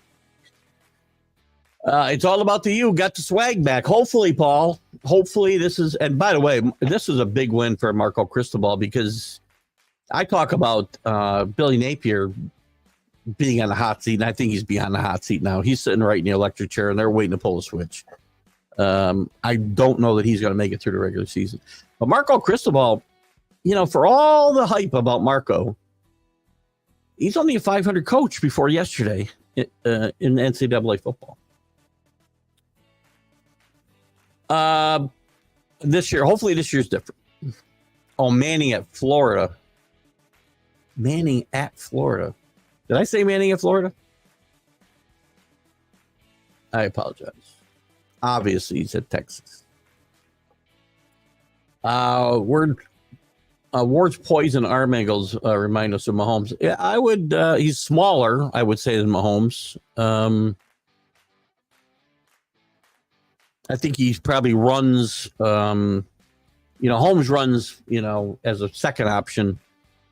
Well, I guess Ward probably runs as a second option too. But I think he's going to run. He's more likely, at least now in his career. He's more likely to run as a second option than Mahomes. That might be his last option. He does it well when he does it. But the arm angles, very interesting. I don't think anybody really compares to Mahomes. He can remind us of Mahomes. I don't disagree, Paul. But the things that Mahomes does, he actually practices these crazy things. If you ever watch the, I've said for a long time about the series Netflix had on a couple years ago, and I think it was called QB. I'm not sure, but it followed Mahomes and Kirk Cousins and Marcus Mariota through an entire season. It was 2 or 3 years ago. Mariota walked out of the, showed up what a class act he is. He just left, lost his job, and he just packed up and left. And but they showed Mahomes working out, and he does workouts and even weight training to allow his body to make these crazy throws. It was really remarkable, and he's a remarkable player for sure. Thank you, Paul. You won't have a challenge till it faces FSU. I agree. Unless they fall into the pitfall that they've done the last 3-4 times that they've had a little bit of hype going into the season, which has been like 3 of the last 4 years. And Van Dyke comes in, falls on his face. The kid who transferred from Houston, the quarterback a couple of years ago, I can't remember his name now, but they felt, that didn't work out well. I think this team's much better balanced than it's been in a while. And I think FSU will still give them a challenge. People are writing off FSU right and left. I think it's too early to do that. They might get tested again tomorrow against Boston College, Bill O'Brien's initial game as head coach. But I think the team will rebound. They may not cover the 17 tomorrow, but I think this team will get better as the season goes on. I don't like the Falcons at all. I think they made some huge mistakes, AC. I've talked about this on the show. When you're all in for a season like they are this year, they paid a quarterback who's up there in age, coming off a serious injury, one that I had, and I'm not a professional athlete, and it was tough to come back from. You're paying him. You improve your defense. You don't take a backup quarterback with your first pick in the top 10 picks. You pick somebody who will help you now. There were tons of wide receivers, tons of great defensive players that they could have taken at that pick. And I've heard the argument from Jack and Mac even a little bit that, well, they're planning for the future. Well, you're either all in or you're planning for the future. You can't do both at the same time. Not in the first round of the NFL draft. You can plan for your future later. You've got to help the guy you just paid $40 million to a year to win now.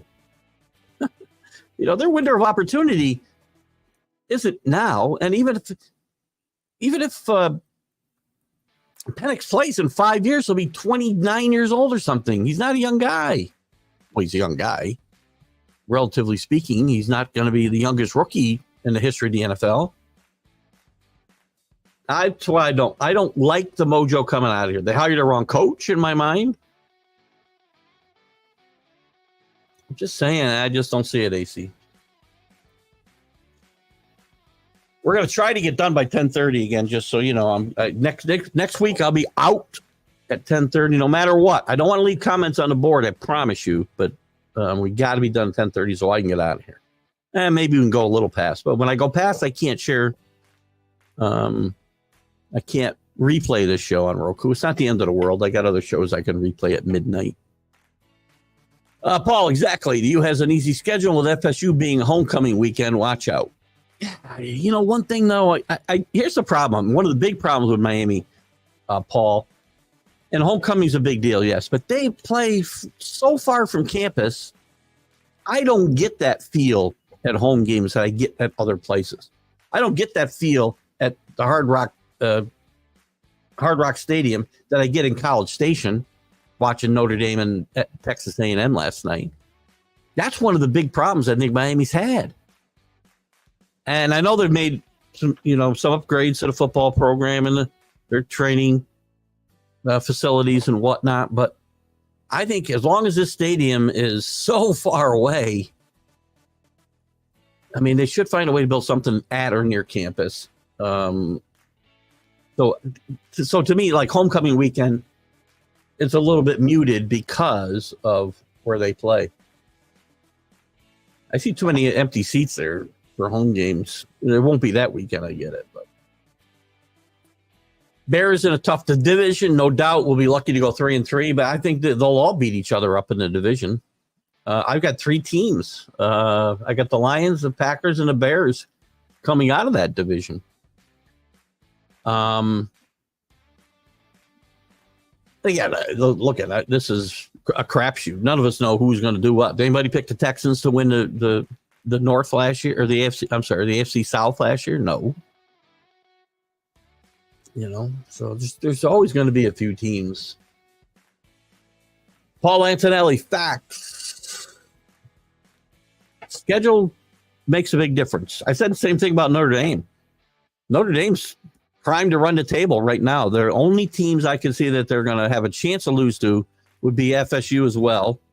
And they got that game at home, I believe. And USC, which they have on the road. And I'm not expecting USC to win more than 5 games. I think San Francisco has a little more to play for, at least at the beginning of the season. They've had that to play for before, though, right? They've lost to the Chiefs twice now in the Super Bowl. And we're going to get bad play in September. We know that. But I like the 49ers to win the division. And I had them in the NFC Championship game, and then I thought, I think the Lions and the Packers step up. I like what the Packers did. I like Josh Jacobs there. Aaron Jones was fine. I think they felt a change there would help. I think the defense will be better.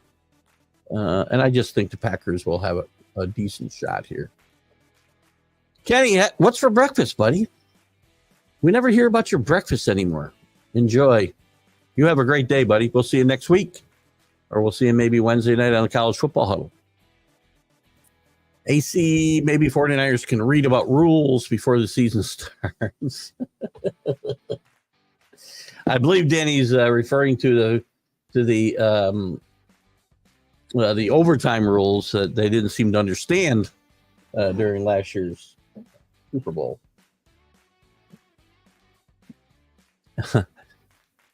The only way to find middle ground is to keep your morals and political views sacred to you, but you have to lick the politicians. Literally, lick? Literally, meet in the middle. It's very simple if you want to meet in the middle ground. We just simply have to go to the middle, but nobody wants to go to the middle. That's a lot of middles. I know exactly what you're saying, AC. I think we could have said that in about 2 sentences, or maybe that is 1 sentence actually. Listen, I'm just having fun with you, buddy. I do this with everybody. Don't ever take offense. A little word salad. I do some word salad sometimes myself. I don't need my politicians doing word salad though. LBJ will try to make till the LBJ Lyndon Baines Johnson. I think we're talking about. You think? You really think he's going to stick around to 28? He'll be what? He'll be 44 years old, won't he? Danny, I think he'll be 44. I need to start moving through here a little bit. Kenny Gifford. Goodbye to Kenny. Goodbye to you. Will it be Swifty sniffing again fairy dust in Kansas City? I believe not. I think I didn't say this. Sorry. Chiefs. I have the Chiefs beating the Packers in the Super Bowl and 3-peating. History made. I'm not picking against Kansas City. It has nothing to do with Taylor Swift, by the way. Taylor Swift has nothing to do with the success of that team. I don't know. Maybe she keeps Travis healthy. Maybe she tires him out. I don't know. I've decided I'm ignoring the whole Taylor Swift thing. I just don't care enough anymore, right? So I will not be commenting on Taylor Swift or how many times I got to see her on my TV this year. Michael Gott, how are you, buddy? From the UK, long time no watch. I know Michael's been in with us before. We're always happy to see our friends from the UK pop in. Hope you're well, Michael. Fill us in a little bit. We got about 13 minutes left here. 12, really, because I got to run the commercial. 15 to 20 states have the fires. Let's see. I told Kenny he could chime in. 15 to 20 states with the highest firearm mortality rates are led by Republicans. Oh, that's fair. However, Republican lawmakers have historically used gun-related crimes against Democrats. That's just look it up. I'm not going to waste my time doing that, but I take your word for it. I'm saying they're all at fault, and it's all due to money or greed. Well, they're all at fault. I agree. We don't disagree. We can, again, I can take facts and spin them any way I want. That's the problem. We all spin our facts the way we want to, right? I can go in and I can spin it. I'm not blaming. Some other guys did. I'm not blaming this on the liberal policies necessarily. I don't know what happened here. I really don't. We do tend to leap that way, and I don't. You know, the gun situation is what it is. I'm not against them. I don't want guns myself, but I think people should be able to protect themselves for sure. Go LSU, thump the University of Spoiled Children.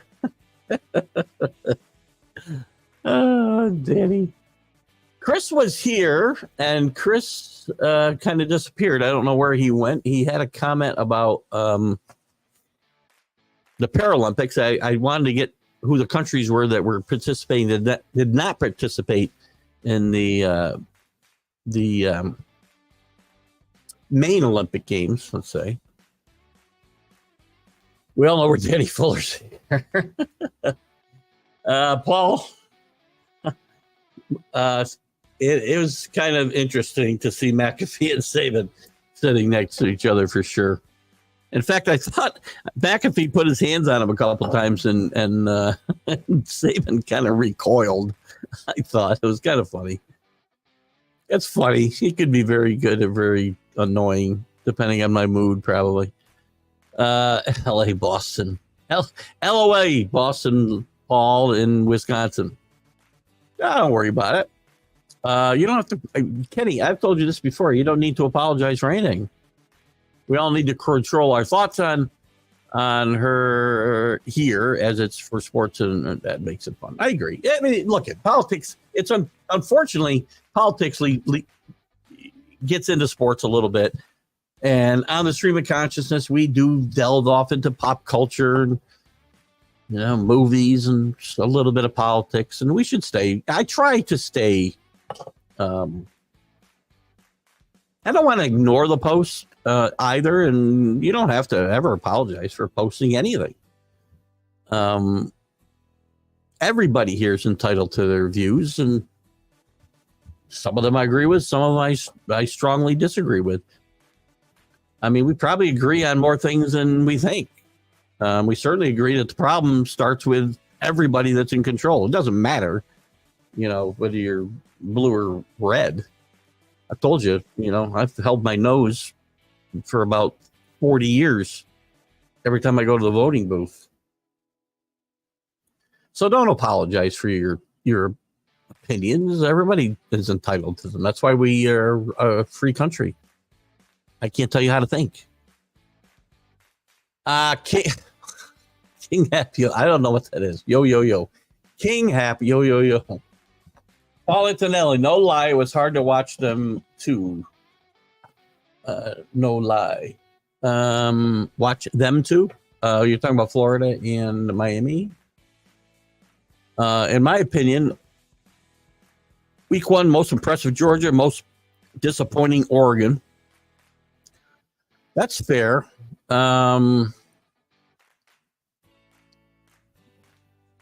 I could also say most disappointing Clemson, actually, as well. I mean, at least Oregon got a win. Clemson now has, I think, clearly shown how far behind the curve they are. And if Dabo doesn't get it together and get with the NIL and get with the portal, don't keep telling me we don't bring kids into the transfer portal because our recruits are better. When you keep getting blown out by every good team you play.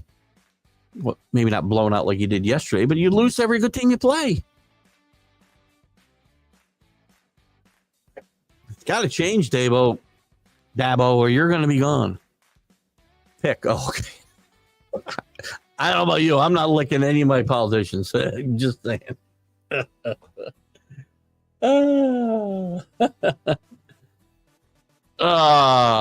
It's good. It's fine. The political, because we do it. And all I ever asked of people is that we do it in a civilized manner, and we do here, I believe. I tell Kenny, you don't have to come in and apologize for your views, and neither does anybody else. Well, we do it nice. We do it without name calling. Listen, I got a lot of views. Some of them are probably not mainstream. Some of them are. I've got views that my own party says that I'm a rhino because of how I think on certain subjects, and I'm sorry, you don't get to tell me, right? So as long as we're civilized and we have some fun, I don't have a problem. So we got a couple minutes left here.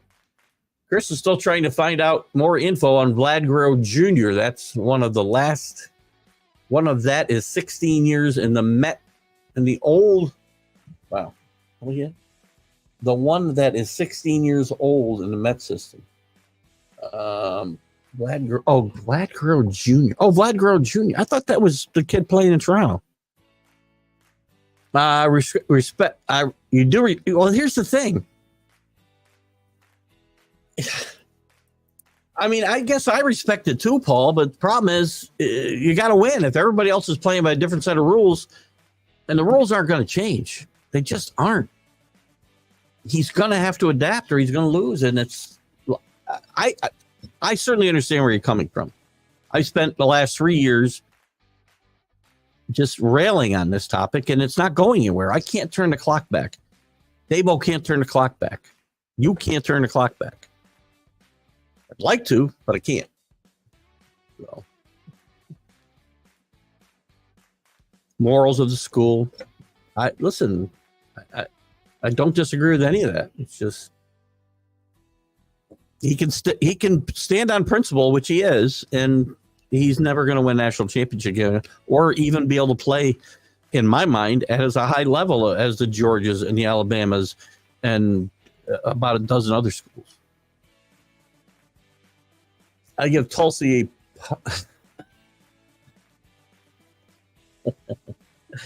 a. I get that. It's very funny, actually. Her party can't be too happy with her, by the way. Does the DNC behind no bond of moral programs or release of violent criminals, as well as criminal arrest corruption, due to the lack of arrest, convictions, increases of races? It's true. I mean, again, it's easy. It's it's easy for all of us to sit here and say what's right. I don't disagree with any of that, CA, at all. I don't think you meant pick this time, AC. Oh my God, great stuff. No, I agree, Paul. I agree with it. Listen, you guys have been great. We're gonna wrap it up. 10:26. Couple of quick notes. I'll try to. If you have a couple comments, I'll try to get them up while I wrap up and get the our get us out of here. We got the Sunday Stream of Consciousness coming up Sunday. What day is it? Wednesday at 7:00 Eastern. We're live on all of these platforms you're watching today. I'll actually be a guest on the Sports Corner. What is it? Yeah, the Sports Corner with Ralph Williams and Smoking Jim Frazier at 4:30 Tuesday, 4:30 p.m. Eastern. All times are Eastern that I mentioned. We'll have